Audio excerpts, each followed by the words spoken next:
Hormati Ketua dan jajaran pengurus Masjid Baitul A'la, yang saya hormati Bapak-bapak pemuka agama, pemuka masyarakat yang sempat hadir pada malam hari ini, Pak Imam yang saya hormati, ibu-ibu dan adik-adik remaja, serta anak-anak sekalian yang dimuliakan Allah. Pertama, mari kita memanjatkan puji dan syukur kehadirat Allah Subhanahu wa Ta'ala, bahwa pada malam hari ini kembali kita berada di masjid kita ini dalam rangka rutinitas kita di bulan suci Ramadan, laksanakan sholat tarawih dan sholat witir. Tadi sudah kita awali dengan sholat isya berjamaah. Salawat beserta salam semoga terlimpahkan kehadiran Nabi besar Muhammad Sallallahu Alaihi Wasallam beserta para sahabat dan pengikut beliau hingga akhir zaman nanti. Bapak-bapak, ibu-ibu, hadirin dan hadirat yang berbahagia, pada malam hari ini kita telah memasuki tarawih malam yang ke-19. Berarti puasa kita sudah kita laksanakan sebanyak 18 hari. Hampir selesai periode sepertiga kedua dari puasa kita. Dan tentunya kita senantiasa berdoa semoga puasa dan amal ibadah kita selama menjalankan ibadah puasa ini diterima oleh Allah Subhanahu wa Ta'ala. Dan sisa waktu yang tinggal 10 hari atau 11 hari lagi ini, kiranya kita dapat mengkonsentrasikan diri untuk dapat menyelesaikan ibadah puasa kita. Makin ujung nilai puasa kita makin berkualitas, berbobot. Oleh karena itu mari kita jaga puasa kita jangan sampai rusak. Dan di penghujung ini juga sudah banyak pengaruh-pengaruh yang mempengaruhi kita, antara lain orang yang tidak puasa tidak malu-malu lagi. Kalau nak merokok dia merokok di jalan, kira-kira gitu ya. Kalau dia nak makan, makan, dan lain-lain sebagainya. Dia sudah menganggap mungkin tidak puasa lagi, kira-kira gitu. Kemudian ya menjelang lebaran ini banyak juga pengaruh, terutama ibu-ibu mau belanja dan lain-lain sebagainya. Kalau bapak-bapak dan ibu-ibu lewat di jalan ke pasar itu malam-malam begini penuh toko-toko pakaian dan segala macamnya itu, apalagi yang serba 35.000 itu penuh dengan ibu-ibu belanja dan juga diikuti oleh bapak-bapaknya. Nah, oleh karena itu penghujung puasa ini kita tetap konsentrasi untuk dapat melaksanakan ibadah puasa kita sampai sebulan penuh. Niat kita dari awal, kita ingin melaksanakan ibadah puasa tahun ini sampai selesai. Baik bapak-bapak dan ibu-ibu, pada malam hari ini saya ingin menjelaskan tentang, ya artinya kalau kita merasa berat melaksanakan ibadah puasa ini, ternyata ada yang lebih berat lagi dari kita, orang-orang muslim, kaum muslimin di negara-negara Eropa, di negara-negara Timur Tengah itu sebenarnya lebih berat dari kita melaksanakan ibadah puasa ini. Kadang-kadang waktunya sampai hampir 18 jam, lama siangnya. Kemudian kalau di Timur Tengah itu kalau sedang cuacanya panas, sangat panas sekali. Kalau sedang dingin, dingin sekali. Kalau kita di sini kan sedang-sedang saja cuacanya, ya. Sedang-sedang saja, makanannya banyak, ya. Mau apa saja ada di kita Indonesia ini yang sesuai dengan selera kita masing-masing. tapi kita masih ada kemudahan-kemudahan yang akan diberikan oleh Allah Subhanahu wa Ta'ala kepada orang-orang yang kira-kira berhalangan untuk melaksanakan ibadah puasa. Oleh karena itu Allah berfirman tadi yang saya bacakan, yuridullahu bikumul yusra wala yuridu bikumul usra. Allah menghendaki kemudahan dan tidak menghendaki kesulitan, kira-kira begitu. Nah, saya sempat mencatat kira-kira ada 5 hal keringanan dalam menjalankan ibadah puasa ini. Tidak saklek, harus semuanya puasa, harus, artinya mau tidak mau. Tapi kalau dia ada halangan, ada keberatan, maka dibolehkan berbuka. Boleh dia tidak puasa. Apa yang pertama? Yang pertama itu adalah wa man kana maridun aw ala safarin fa iddatum min ayyamin ukhra. Jadi yang pertama dan yang kedua yaitu orang yang sakit. Orang sakit itu boleh berbuka, ya. Sakit yang membawa akibat kalau dia tidak berbuka, artinya kalau dia mempertahankan puasanya berakibat fatal, kira-kira gitu. Nah, yang demikian itu boleh berbuka. Kalau cuma sakit pilek, sakit demam, pening kepala baik, kalau tidak usah lah buka itu, tahanlah, kira-kira gitu.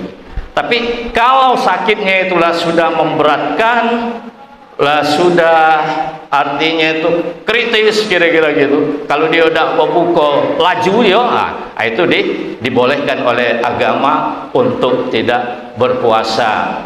Dan dihitung berapa banyak puasa yang ditinggalkan, nanti diganti pada hari-hari yang lain. Itu yang pertama. Yang kedua, orang yang dalam perjalanan, kita sering menyebutnya adalah musafir, ya. Di dalam ayat tadi dikatakan aw ala safarin fa'iddatum min ayyamin ukhra. Jadi orang yang dalam perjalanan. Dalam perjalanan kalau kita melihat rumusan orang bisa dikatakan musafir apabila dia dibolehkan dalam perjalanannya itu melakukan sholat jamak dan qashar, itu sudah termasuk dalam kategori musafir. Dalam sekian jarak kilometer perjalanan kita sudah dibilang musafir.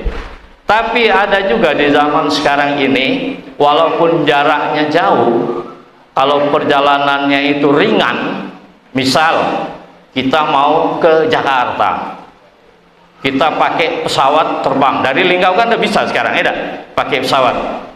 Paling-paling cuma 1 jam perjalanannya itu di atas pesawat itu tidak begitu memberatkan. Artinya walaupun dibolehkan berbuka, tapi alangkah baiknya kita tidak berbuka karena perjalanannya itu tidak memakan waktu, tidak memakan tenaga, tidak memakan katakanlah yang lebih parah. Karena bagaimanapun juga yang namanya kita meninggalkan puasa itu harus kita bayar juga nantinya setelah puasa tahun ini, kita bayar di bulan-bulan yang akan datangnya itu. Nah, oleh karena itu kalau memang kita sempat dalam perjalanannya itu perjalanannya hanya makan waktu 1 jam naik pesawat dan lain sebagainya seperti kemudahan-kemudahan itu, kita dianjurkan untuk tidak berpuasa. Tapi kalau memang perjalanannya itu memberatkan, seperti pernah terjadi Rasulullah Shallallahu Alaihi Wasallam ketika hijrah dari Mekah ke Madinah. Jaraknya cukup jauh, perjalanannya berat, ya. Kalau siang kepanasan, kalau malam kedinginan.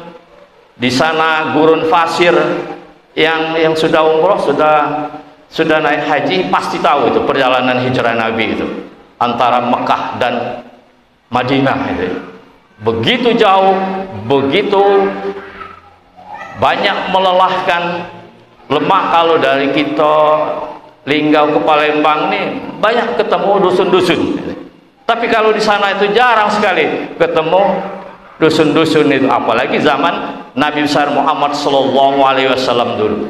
Nah, pada saat itu Ada sahabat yang ingin mempertahankan tetap berpuasa, maka mendapat teguran dari Rasulullah Sallallahu Alaihi Wasallam. Bahkan Rasulullah Sallallahu Alaihi Wasallam sendiri memberi contoh bahwa beliau pun membatalkan puasanya dengan minum di depan para sahabat yang mengikuti beliau dalam perjalanannya hijrah ke Madinah tersebut. Ya, artinya dalam keadaan-keadaan tertentu kita justru salah kalau tidak berbuka walaupun dalam keadaan musafir. Jadi antara boleh dan tidaknya itu kita bisa memberi penilaian tersendiri dalam kenikmatan-kenikmatan, kesusahan-kesusahan yang kita alami dalam perjalanannya itu. Kalau memang perjalanannya berat, kita sangat dianjurkan untuk berbuka puasa, membatalkan puasanya dan diganti pada waktu atau hari-hari yang lain. Yang ketiga, bapak-bapak dan ibu-ibu, yang diberi keringanan juga oleh agama kita adalah orang-orang tua. Mungkin kita ngomong kalau orang-orang tua ini secara umum mungkin bisa kita katakan termasuklah orang-orang jompo, kira-kira gitu ya. Bukan lansia, lansia banyak yang gagah-gagah ya. Banyak ibu-ibu yang lansia itu ikut senam. Jadi lansia itu tidak jadi ukuran boleh berbuka, tapi orang-orang tua jompo yang kira-kira kalau dia berpuasa dia banyaklah mudaratnya daripada manfaatnya.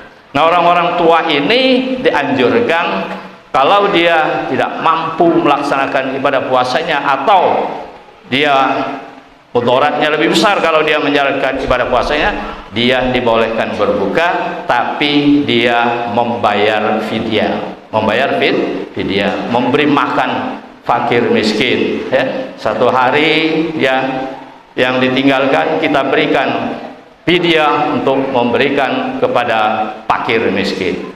Kemudian yang keempat adalah wanita-wanita atau ibu-ibu yang hamil dan menyusui. Ibu-ibu yang hamil, ibu-ibu yang menyusui dianjurkan untuk tidak berpuasa, boleh tidak berpuasa dan diganti pada hari-hari yang lain. Tapi ada kasus juga untuk ibu-ibu ini. Ibu-ibu ini boleh dia membayar fidyah dalam kasus misalnya ibu-ibu itu hamil, tapi kalau wong dusun ngomongnya tuh anaknya itu kerap, kira-kira gitu ya. Kerap itu tidak jarang kan, kira. Kalau zaman dulu kan terusin anak wong ibu-ibu dulu ya, 10 itu dikit kan, paling tidak 2 tahun jam. Nah, yang demikian itu boleh membayar fidyah, boleh membayar fidyah. Tapi kalau sekedar yang artinya zaman sekarang kalau saya lihat tuh jarang yang anaknya tuh 3-4 itu ya, dua tuh lah merasa lah banyak ego anak itu ya. Lah di program kayaknya anak ini paling tidak 6 tahun lagi baru dapat psikot lagi itu ya, lah bisa diprogramnya. Nah, yang model-model itu tidak kena yang itu yang bayar fidyah itu ya. Jadi tetap dia qadha membayar pada bulan-bulan selanjutnya. Nah, bayar utang itu kalau menurut saya, tapi walaupun boleh, menurut saya membayar utang itu alangkah lebih baiknya sebelum kita puasa Syawal kita bayar hutang kita yang ditinggalkan. Berapa hari misalnya 5 hari kita tinggalkan atau 10 hari kita tinggalkan, kita lunasi dulu hutangnya itu, baru kita melaksanakan puasa Syawal, sunat Syawal itu. Karena intinya puasa Syawal itu setelah puasa Ramadan. Nilai puasa Syawal itu sama dengan setahun kita melaksanakan ibadah puasa Ramadan. Nah, jadi itu. Tapi boleh misalnya ibu-ibu ya artinya ada alasan-alasan tertentu, tidak apa-apa, misalnya sesudah Syawal dibayar juga, tidak apa-apa. Yang penting jangan sampai tidak dibayar. Yang namanya utang itu pasti harus dibayar. Itu yang berapa tuh? Yang keempat. Yang lima yang terakhir ya. Yang kelima adalah ibu-ibu yang datang tamu tiap bulan. Itu mutlak itu, mutlak itu tidak boleh puasa, tidak boleh puasa dan harus dibayar nanti sebanyak yang dia tinggalkan. Tapi ada kebolehan yang pernah saya baca itu, bahwa ibu-ibu yang sedang datang bulan itu masih dibolehkan ibu-ibu untuk berzikir, untuk istighfar, untuk berdoa, lebih-lebih lagi di bulan suci Ramadan. Jangan mentang-mentang, aku sedang datang tamu, dan tidak usah lagi istighfar, tidak usah lagi berzikir, tidak usah lagi berdoa. Masih dibolehkan oleh agama kita. Sehingga dengan demikian hari-hari puasa kita, hari-hari bulan Ramadan kita, walaupun tidak bisa kita isi dengan pelaksanaan ibadah puasanya, tapi nilai-nilai ibadah yang dibolehkan masih tetap bisa dilakukan oleh ibu-ibu yang berhalangan seperti yang saya katakan tadi. Bapak-bapak dan ibu-ibu, penjelasan malam ini tentu banyaklah kurangnya daripada lebihnya, karena kalau nak belajarnya masalah ini 2 semester itu ya. Dan pembicaraan yuridullahu bikumul isra wa yuridu bikumul usra ini memenuhi kehendak Pak Imam. Jadi kata Pak Imam, jelaskan juga Pak Salman masalah ya keringanan-keringanan yang ada di dalam bulan suci Ramadan ini, karena ibu-ibu juga mungkin perlu tahu. Ini saja barangkali yang dapat saya sampaikan, mudah-mudahan ada manfaatnya. Lebih dan kurang mohon maaf yang sebesar-besarnya. Wabillahi taufik wal hidayah. Wassalamualaikum warahmatullahi wabarakatuh.